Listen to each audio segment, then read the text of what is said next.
Hello, ഇതെന്തായിട്ടെന്ന് മനസ്സിലായി? ഇത് നമ്മുടെ ചക്കയാണ് കേട്ടോ. ഈ പാകത്തിലുള്ള ചക്കയാണ് നമ്മുടെ ഇവിടെ ഇടിഞ്ചക്ക എന്നാണ് കേട്ടോ പറയാം.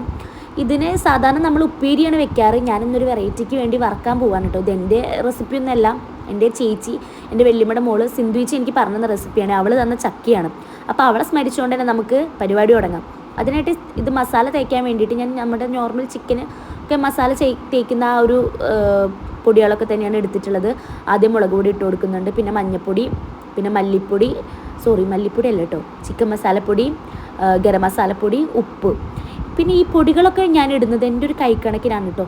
അതിപ്പോൾ എത്ര ടീസ്പൂൺ അങ്ങനെയൊന്നും പറഞ്ഞാൽ എനിക്കറിയില്ല. പിന്നെ നമ്മുടെ പാകത്തിനുള്ള ഉപ്പ് ഇട്ട് കൊടുത്തിട്ട് പിന്നെ ഇതിലേക്ക് ഞാൻ ചേർത്തത് ഏകദേശം ഒരു ടീസ്പൂണോളം വിനാഗിരിയാണ് കേട്ടോ. ഈ വിനാഗിരി ഞാൻ എടുത്തത് ആ കുപ്പിയുടെ ആ ഒരു മൂടിയുടെ കണക്കിൽ തന്നെയാണ്. ഇത് മിക്സ് ചെയ്തിട്ട് നമുക്ക് കുറച്ച് നേരം ഫ്രിഡ്ജിൽ വെക്കണം. മസാല പിടിച്ചതിന് ശേഷമേ വറക്കാൻ പറ്റുള്ളൂ. അതുകൊണ്ട് ഞാനത് കുറച്ച് നേരത്തെ തന്നെ മസാല തേച്ച് വെക്കുന്നുണ്ട് കേട്ടോ.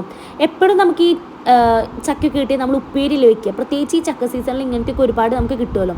അപ്പോൾ എപ്പോഴും ഇങ്ങനെ ഉപ്പേരി വെച്ചിട്ട് ആ ഒരു മടുപ്പ് വരാതിരിക്കാൻ ഇടയ്ക്ക് ഇങ്ങനെയൊക്കെ ഒന്ന് ഫ്രൈ ചെയ്ത് നോക്കൂ കേട്ടോ. അതുപോലെ തന്നെ ഈ മീനോ അങ്ങനെ അല്ലെങ്കിൽ ചിക്കനോ ഒന്നും അങ്ങനത്തെ കാര്യങ്ങളൊന്നും ഇല്ല എന്നുണ്ടെങ്കിൽ നമുക്ക് പെട്ടെന്ന് തന്നെ ഒരു ഫ്രൈഡ് ഐറ്റംസ് ഉണ്ടാക്കി എടുക്കണമെങ്കിൽ ഇതൊക്കെ ഒരു അടിപൊളി ഓപ്ഷനാണ്.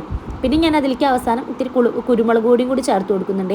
അത് ഞാൻ എൻ്റെ കയ്യിൽ നിന്ന് എടുത്തിട്ടതാണ്, അവൾ എന്നോട് പറഞ്ഞിട്ടില്ല. പിന്നെ അങ്ങനെ മിക്സ് ചെയ്തിട്ട് നമ്മൾ നേരെ ഫ്രിഡ്ജിലേക്ക് വെക്കുന്നുണ്ട് കേട്ടോ. ഇനി ഇത് കുറച്ച് നേരം അവിടെ ഇരുന്നിട്ട് മസാല പിടിക്കട്ടെ, എന്നിട്ട് നമുക്ക് വറക്കാം.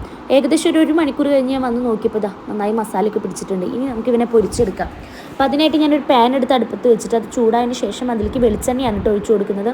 ഇത് നമുക്കിങ്ങനെ മുക്കി പൊരിച്ചെടുക്കൊന്നും വേണ്ട, നമുക്ക് മീനൊക്കെ ഫ്രൈ ചെയ്യുന്ന പോലെ തന്നെ വറുത്തെടുത്താൽ മതി. അനിതാ ഒക്കെ ഇട്ടിട്ടുണ്ട്, നല്ല ഭംഗിയുണ്ടല്ലേ കാണാൻ തന്നെ. അങ്ങനെ സത്യം പറയാലോ, ഫസ്റ്റ് ട്രിപ്പ് ഞാൻ പ്ലേറ്റിലേക്ക് ഇട്ടതും സംഭവം കാലിയാണ്. കാരണം ടേസ്റ്റ് നോക്കിയിട്ടാണ്. അങ്ങനെ സെക്കൻഡ് ട്രിപ്പ് ഉണ്ടല്ലോ എന്നുള്ള ആശ്വാസത്തിലാണ് ഞാൻ. അതാ നമ്മുടെ പ്ലേറ്റിലേക്ക് ആയിട്ടുണ്ട് കേട്ടോ. അപ്പോൾ നമുക്ക് വേഗം പോയി ടേസ്റ്റ് ചെയ്ത് നോക്കാം. സത്യം പറയാലോ, അടിപൊളി ടേസ്റ്റാണ് കേട്ടോ. നമുക്കിതിങ്ങനെ വെറുതെ ഇരുന്ന് കഴിക്കാനും പറ്റും. നമ്മുടെ ചോറിക്കൊക്കെ ഈ ഫിഷ് ഫ്രൈ ഒക്കെ കൂട്ടുന്ന പോലെയും കൂട്ടാം കേട്ടോ. അപ്പോൾ എല്ലാവരും ചക്കയൊക്കെ കിട്ടുമ്പോൾ ഒന്ന് ട്രൈ ചെയ്ത് നോക്കിയിട്ട് അഭിപ്രായം പറയണേ. Okay, by.